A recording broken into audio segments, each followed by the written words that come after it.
Matapos ang kalahating taon na tagpuan na ang bangkay ng isang dalagitang napaulat na nawawala sa isang abandonadong bahay sa Laak, Davao de Oro.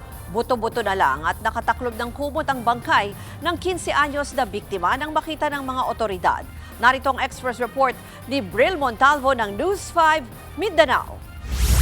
Nakabalot sa kumot ang bangkay ng isang babae nang matagpuan sa ikalawang palapag ng isang abandonadong bahay sa barangay Poblasyon sa Laak, Davao de Oro.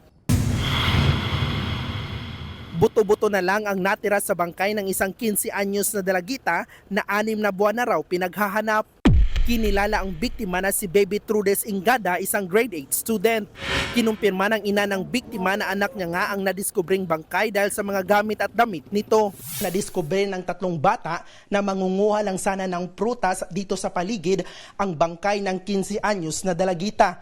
At ayon nga sa mga residente dito sa paligid, nakakalanghap umano sila ng masangsang na amoy mula dito sa bahay pero hindi nila ito alintana dahil inakala nilang amoy lang ito ng patay na hayop.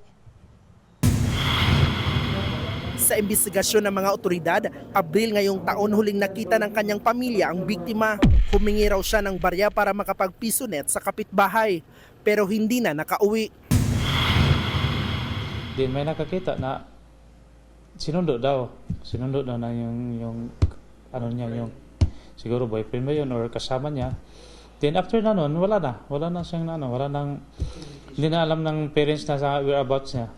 Sa ngayon, patuloy pa ang malalimang imbestigasyon ng mga pulis para matumbok ang mga salarin.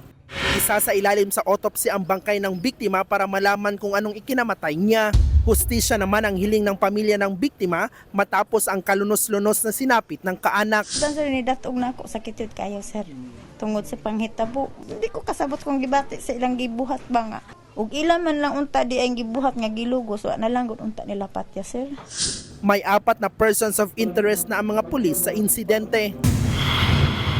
Nagbabalita mula sa frontline, Bril Montalvo, News 5, Mindanao. Mga kapatid, Ruth Cabalco, para sa mabilis na pasada ng mga balitang dapat niyong malaman, mag-follow at mag-subscribe sa social media pages ng News 5.